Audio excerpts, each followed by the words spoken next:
Salut à tous. À l'occasion des assises 2025-2026 de la Un petit FFMC, coup d'œil j'ai sur eu le des moments cadre. d'échange avec le Bosco, vous l'avez vu. Voici un nouveau numéro de Jus de casque, entrevue avec Jean-Marc Bellotti, ses combats au sein de la FFMC, la défense des motards franciliens et plus encore.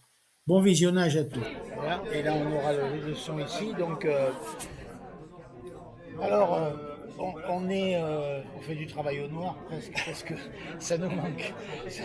Il nous manque quelques lumens pour nous éclairer, mais on va fonctionner avec la lumière intérieure de notre expérience. Euh, Moi, c'est la première fois que je viens aux assises de la FFMC. Et toi, par contre, c'est pas le cas. Non. C'est-à-dire que toi, tu as vécu derrière Moi j'ai l'histoire. 40 ans, un peu plus de 40 ans de FFMC et je ne compte plus le nombre de fois où je viens aux assises. Et également, les assises, on appelle ça les assises, ça peut paraître curieux pour le grand public parce que les assises ça a une autre connotation. On va dire que c'est notre grand meeting national. Il n'y a pas que celui-là, il y a aussi les JT, les journées de travail d'information. Ça se passe à Vaubué en règle générale. Voilà, on a plusieurs réunions comme ça. Donc, on a deux grandes réunions comme ça en extérieur qui sont extrêmement utiles pour le mouvement FFMC. Quand je dis le mouvement FFMC, c'est également les structures de la FFMC, c'est-à-dire la FFMC elle-même et les structures qu'elle a construites, comme Moto Magazine, comme la Mutuelle des motards, etc. Et ça permet vraiment de s'enrichir, surtout pour les nouveaux arrivants, parce que participer à ce grand meeting, c'est extrêmement formateur.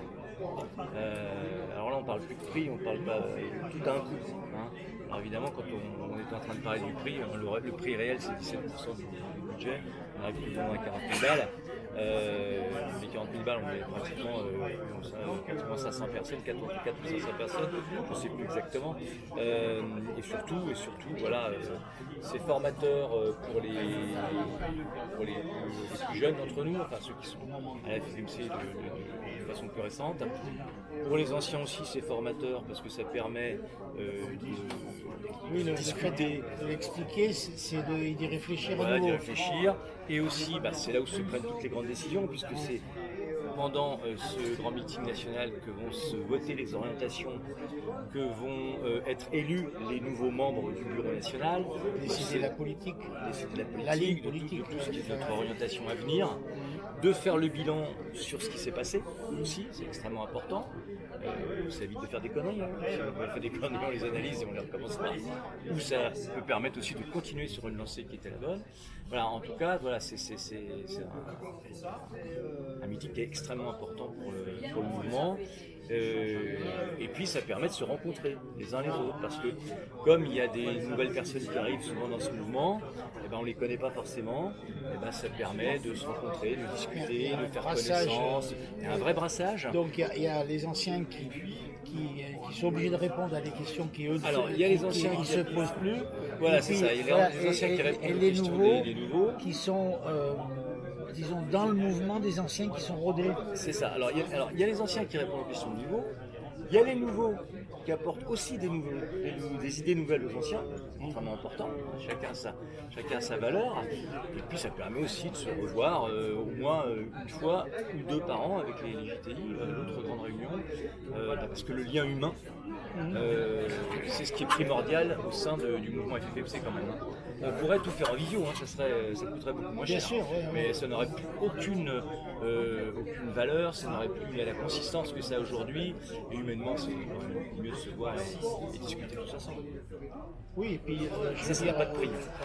Non, ce qui n'a pas de prix, c'est que les tensions qui peuvent arriver, quand elles sont exprimées en face à face, c'est-à-dire en communication humaine, obligatoirement, tout à fait différent. Elles sont obligées de revenir à un niveau pas de décence, mais de responsabilité. La visio, c'est un peu comme les réseaux sociaux.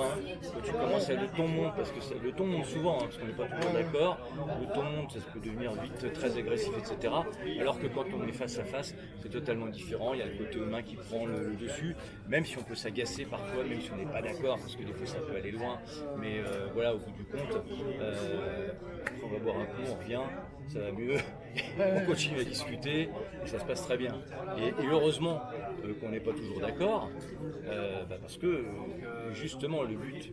Il y a l'historique des changements à ce moment-là. Des changements, et le but de ce genre de grande réunion, c'est justement le débat, parce qu'on ne peut pas être tous d'accord, heureusement d'ailleurs, et c'est le débat, et c'est échanger les idées. Qui fait avancer le point de vue, modifier le point de vue. Sinon on serait toujours sur la même ligne monocorde, ça serait pas possible. Très bien. Merci Jean-Marc. Merci à toi, en tout cas. Et merci aussi pour... Je mettrai ça dans la boîte et j'ai des projets. Écouter aussi la qualité de...